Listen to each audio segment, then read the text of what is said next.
మనసు మాట వినదు ఎపిసోడ్ 26. శాంతి బర్త్డే పార్టీ ఆమె ట్రూత్ ఆర్ డేర్ గేమ్ పెట్టి అందులో డే సెలెక్ట్ చేసుకున్న సహస్రను సుశాంత్కి కిస్ ఇవ్వమని అడిగింది. క్రాంతి మాటలకు సహస్ర ఒళ్ళు మండిపోయింది. అది విన్న వెంటనే కోపంగా పైకి లేచి, ఈరోజు నీకేమైనా పిచ్చి పట్టిందా క్రాంతి అని అరిచింది సహస్ర. అరే, ఇందులో తప్పేముంది, మీ ఇద్దరు ఎలానో పెళ్లి చేసుకోబోతున్నారు కదా అని పొగరుగా అంది క్రాంతి.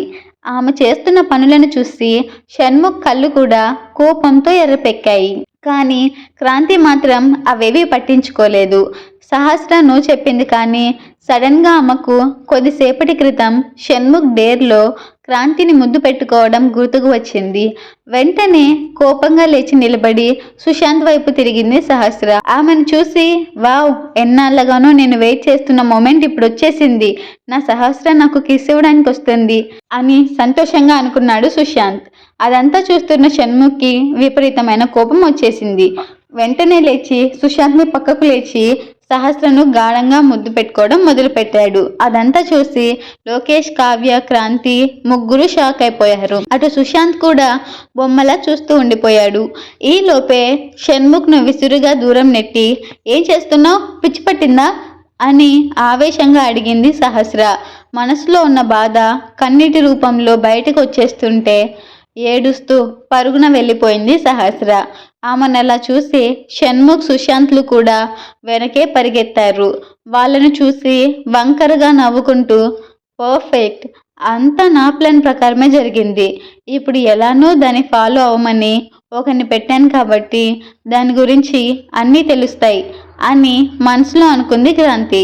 అప్పటికే బయటికి వెళ్ళి షణ్ముఖ్ వైపు చూస్తూ, నువ్వు ఇక్కడే ఉన్నండయ్యా, నేను తన వెనక వెళ్తాను, సహస్ర నీ వల్లనే చాలా బాధపడుతుంది, నువ్వు వెళ్ళడం కరెక్ట్ కాదు అని చెప్పాడు సుశాంత్.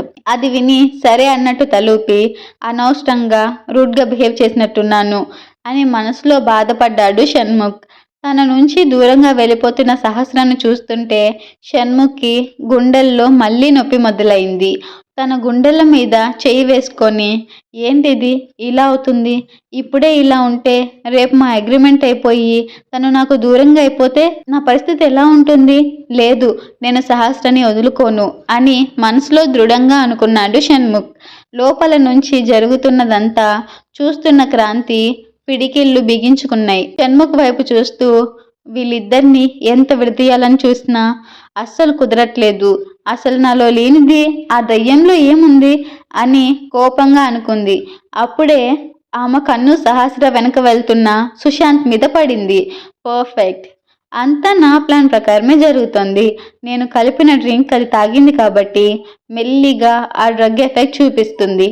ఈ సుశాంత్ ఎలానో దాని వెనకే వెళ్ళాడు, ఇప్పుడు వాళ్ళిద్దరూ ఫిజికల్గా కలుస్తారు, అది తెలిసి సిద్ధుకి కోపం వస్తుంది, ఇక జీవితంలో మళ్ళీ సహస్ర మొహం చూడడు అని రాక్షసంగా మనసులో అనుకుంది క్రాంతి.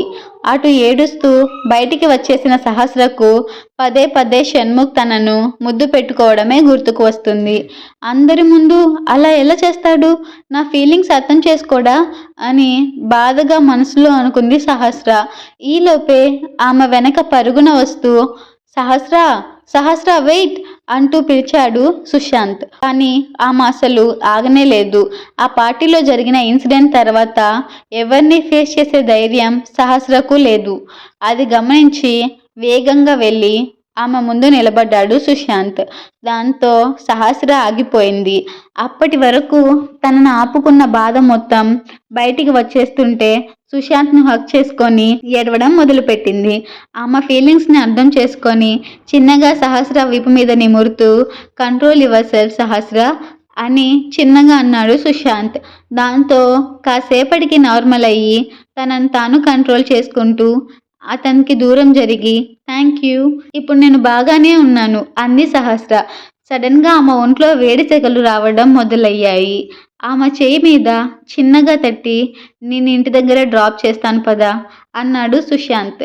అతన్ని చూస్తే సహస్ర మైండ్ అంతా పిచ్చి పిచ్చి ఆలోచనలతో నిండిపోయాయి. సిల్కీ హెయిర్, చురుకైన చూపులతో ఉన్న అతన్ని చూసి అమాంతం హక్ చేసుకోవాలని అనిపించింది.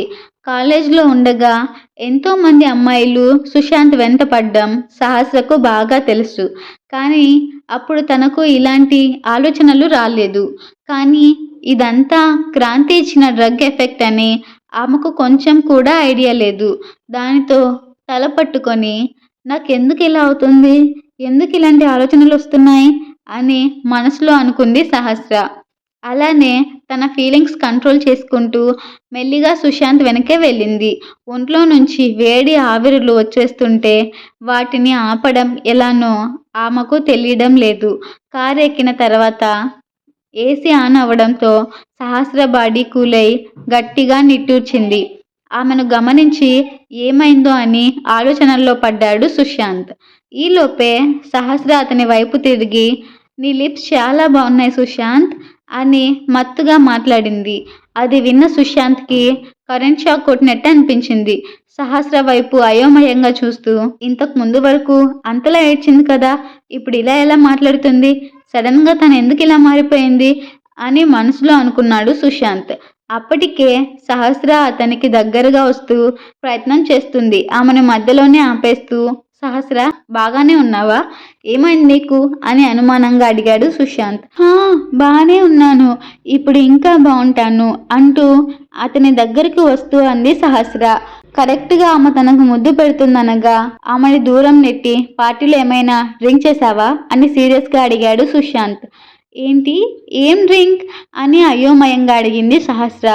నాకెందుకో నీ డ్రింక్ను స్పైక్ చేసినట్టు అనిపిస్తుంది అని సహస్ర కళ్ళల్లో కనిపిస్తున్న మత్తుని చూస్తూ అన్నాడు సుశాంత్. ఎందుకంటే సడన్గా బాధ నుంచి ఇలా మారిపోవడం అసాధ్యమని, ఏదో డ్రగ్ ఎఫెక్ట్ వల్లనే ఇలా అయిందని అతనికి బలంగా అనిపించింది. సహస్ర వైపు చూస్తూ, ఇప్పుడు తనను ఇలానే వదిలేస్తే చాలా కష్టమైపోతుంది, దీన్ని ఎలా అయినా కంట్రోల్ చేయాలి అనుకొని కార్ దిగుతూ సహస్రను కూడా దించేశాడు సుశాంత్. ఆ తర్వాత ఏమాత్రం టైం వేస్ట్ చేయకుండా సహస్రను ఎత్తుకొని స్విమ్మింగ్ పూల్లో వదిలాడు. ఆ పూల్లో వాటర్ చాలా చల్లగా ఉన్నాయి. దానివల్ల అయినా ఆమె ఒంట్లో వేడి తగ్గుతుందని అతనికి అనిపించింది. కానీ సహస్ర మాత్రం తనను తాను కంట్రోల్ చేసుకోలేక చాలా అవస్థలు పడుతుంది. లోపలున్న క్రాంతి అయితే తన మాస్టర్ ప్లాన్ ఖచ్చితంగా వర్కౌట్ అయి ఉంటుందని షణ్ముఖ్ చేతిని చుట్టుకొని, అలా పూల్ వైపు వెళ్దాం పదా అంటూ తీసుకువచ్చింది. సహస్ర గురించి ఆలోచిస్తూ బయటికి వచ్చిన షణ్ముఖ్ పూల్లో ఉన్న ఆమెను చూసి కంగారు పడ్డాడు. క్రాంతి చేయి వదిలించుకొని వేగంగా సహస్ర దగ్గరకు వెళ్ళి, సహస్ర అని పిలుస్తూ పూల్లోకి దూకేశాడు. ఆమెను ఎత్తుకొని, ఏం చేస్తున్నావు సహస్ర? నీ కడుపులో బేబీ ఉంది, నీ కోసం కాకపోయినా కనీసం బేబీ గురించి అయినా ఆలోచించాలి కదా అని సీరియస్గా అడిగాడు షణ్ముఖ్. సడన్గా చల్లదనం పోవడంతో సహస్ర బాడీలో వేడి మళ్ళీ రాజుకోవడం మొదలైంది. తనని ఎత్తుకొని మాట్లాడుతున్న షణ్ముఖ్ మాటలు ఆమెకు వినిపించడం లేదు. అతని కాలర్ పట్టుకొని, వేడి వేడి మెడిసిన్ అంటూ ఏదో చెప్పి ప్రయత్నం చేసింది సహస్ర. అవును, నువ్వు కార్లో కూర్చో, నీ బట్టలు అవన్నీ డ్రై అయ్యాక నీకు మెడిసిన్ ఇస్తాను అన్నాడు షణ్ముఖ్. లేదు, వేడి, నన్ను కాపాడు ప్లీజ్ అంటూ షణ్ముఖ్ కాలర్ పట్టుకొని బతిమాలింది సహస్ర. ఆ మాటలు విన్న వెంటనే షణ్ముఖ్కి ఆ రోజు రాత్రి జరిగిన ఇన్సిడెంట్ గుర్తుకు వచ్చింది. తను కూడా ఆ రోజు హెల్ప్ కోసం చూడడం గుర్తు చేసుకొని, తను తీసుకున్న డ్రింక్ ఎవరైనా స్పైక్ చేశారా, అందుకే ఇలా అయిపోయిందా? ఇప్పుడు నేనేం చేయాలి? జరిగేది తెలిస్తే మళ్ళీ తను నార్మల్ అవుతుందా అని మనసులో అనుకున్నాడు షణ్ముఖ్. వెంటనే ఆమెను కార్ దగ్గరకు తీసుకువెళ్ళాడు. వాళ్ళని అలా చూసి, సహస్రకి ఏమైంది? త్వరగా హాస్పిటల్కి తీసుకెళ్దాం పదా అంటూ కంగారు నటించింది క్రాంతి. ఆమెను సీరియస్గా చూసి, నువ్వు ఇక్కడ నుంచి వెళ్ళిపో అని చెప్పాడు షణ్ముఖ్. వాళ్ళని అలా చూసి, నా ప్లాన్ మొత్తం సర్వనాశనం అయిపోయింది. అప్పుడు అలానే అయింది, ఇప్పుడు కూడా అదే రిపీట్ అయింది అని కోపంగా అనుకుంటూ ఆ రోజు జరిగినది గుర్తు చేసుకుంది క్రాంతి. సహస్ర బర్త్డే రోజు రాత్రి ఆమెకు డ్రింక్ ఇచ్చి రూమ్లో వదిలేసి రాబర్ట్కి ఇన్ఫార్మ్ చేసి వెళ్ళిపోయింది క్రాంతి. మరుసటి రోజు చీకటితోనే లేచి తన ప్లాన్ ఖచ్చితంగా వర్కౌట్ అయి ఉంటుందని ఎంతో సంతోషంగా రూమ్ దగ్గరికి వచ్చింది. ఆ నైట్ సహస్రతో ఉన్నది రాబర్ట్ కాదని తెలుసుకొని కోపంతో రగిలిపోయింది. ఈలోపే అక్కడే ఉన్న డ్రింక్ తీసుకొని తనే షణ్ముఖ్తో టైం స్పెండ్ చేసినట్టు చెప్పి చరణ్ని నంపించి ఇంటికి వెళ్ళిపోయింది. సహస్రను తీసుకువెళ్తున్న షణ్ముఖ్ని చూసి తన కారులో కూర్చున్న సుశాంత్ తట్టుకోలేకపోయాడు. ప్రస్తుతం సహస్ర పరిస్థితి ఎలా ఉందో అతనికి పూర్తి ఐడియా ఉంది. పైగా షణ్ముఖ్ కూడా సహస్రను ప్రేమిస్తున్నానని చెప్పడం గుర్తుకు వచ్చి వాళ్ళ మధ్య జరిగేది తలుచుకొని అక్కడ ఉండలేక వెంటనే కార్ స్టార్ట్ చేసుకొని వెళ్ళిపోయాడు సుశాంత్. బాడీలో వస్తున్న వేడి సెగలు తట్టుకోలేక సహస్ర షణ్ముఖ్ మీద పడి తనకి హెల్ప్ చేయమని అడిగింది. షణ్ముఖ్ కూడా ఆమె బాధను అర్థం చేసుకొని తనకు దగ్గరగా వెళ్ళాడు. అలా వాళ్ళు ఇద్దరూ కాస్త ఏకమైపోయారు. సహస్ర షణ్ముఖ్లు అలా దగ్గరయ్యాక షణ్ముఖ్ సహస్రను, ఇప్పుడైనా నీ కడుపులో పెరుగుతున్న బిడ్డకు తండ్రి ఎవరో చెప్పు సహస్ర అని బాధగా అడిగాడు. ఇంత హెల్ప్ చేసిన షణ్ముఖ్కి నిజమే చెప్పాలి అని మనసులో అనుకొని, నా బర్త్డే రోజు ఒక హోటల్లో క్రాంతి నేను పార్టీ చేసుకున్నాం. క్రాంతి నాకు తెలియకుండా నేను తాగిన డ్రింక్లో డ్రగ్ కలిపింది.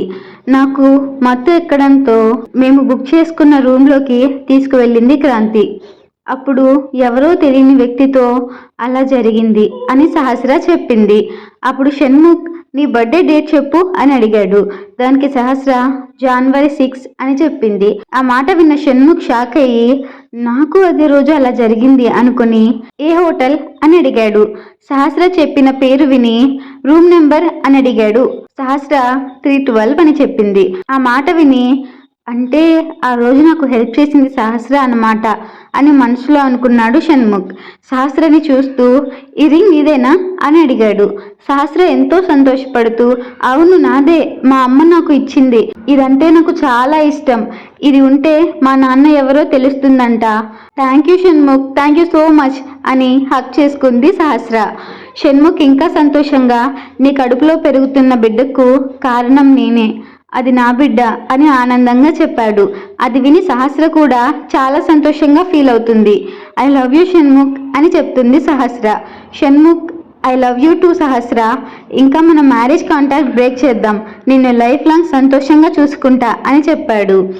చరణ్కి అర్జున్ నుండి కాల్ రావడం చూసి లిఫ్ట్ చేశాడు చరణ్. ఏమైనా తెలిసిందా సార్ అని అడిగాడు చరణ్. అవును చరణ్ అని చెప్పాడు అర్జున్. నువ్వు చెప్పిన తర్వాత ఒకసారి చంద్రమౌళి సార్ రూమ్ వెతికాను. ఆ రూమ్లో సార్ డైరీ కనిపించింది. ఆ డైరీలో తను ప్రేమించిన అమ్మాయి ఫోటో ఉంది అని చెప్పాడు అర్జున్. ఆ ఫోటో పంపమని చరణ్ అడిగాడు. ఆ ఫోటో చూసి, ఇది సహస్ర మేడం అమ్మగారు అని చరణ్ షాక్ అవుతూ, నేను అనుకున్నదే నిజమైందనమాట అనుకొని షణ్ముఖ్కి కాల్ చేసి జరిగిందంతా చెప్పాడు చరణ్. షణ్ముఖ్ ఇంకా ఆనందంగా హక్ చేసుకొని చంద్రమౌళి సార్ గురించి సహస్రకు చెప్పాడు. అంటే మా నాన్న చనిపోయారా అని సహస్ర బాధగా అంది. షణ్ముఖ్ దగ్గరికి తీసుకొని, నీకు ఇంక నుండి నాన్న లేని లోటు నేను తీరుస్తాను, ఐ లవ్ యూ సహస్ర అని చెప్పాడు. సహస్ర కూడా ఆనందంగా షణ్ముఖ్ కౌగిట్లో బందీ అయిపోయింది.